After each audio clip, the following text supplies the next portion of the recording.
1000表格係每一個店主或者零售商喺每3個合格日都需要提交一次嘅表格。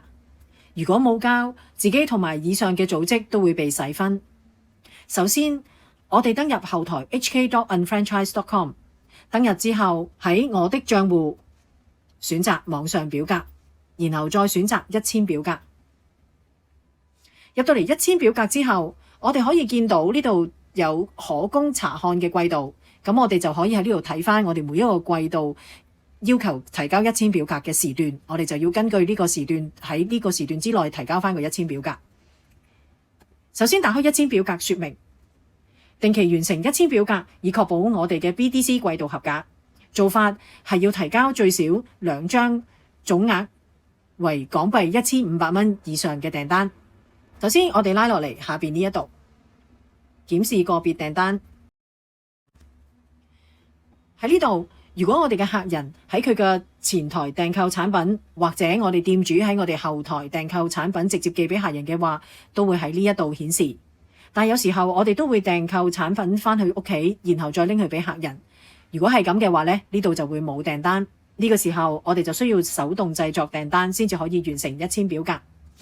但係有一點我哋要注意嘅，拉返上去上邊註解嘅第3行，如果我哋需要以個人消費訂單係自己作為客人訂單去完成呢張1000表格嘅話，而咁呢一張單最大嘅銀碼就只可以係港幣450蚊。換言之，剩返嘅1050蚊或者以上就必須要係其他客人嘅名啦。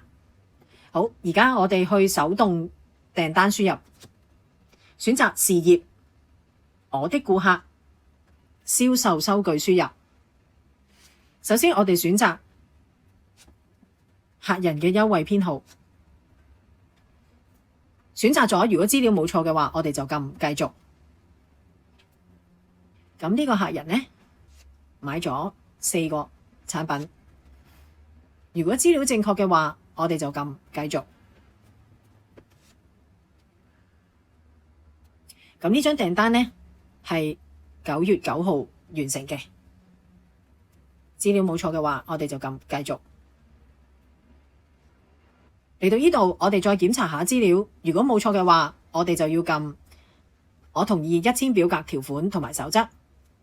如果我哋需要寄返呢一張訂單俾我哋嘅客人，呢度就要 click 電郵顧客嘅銷售收據。如果唔需要寄返俾客人，就唔需要。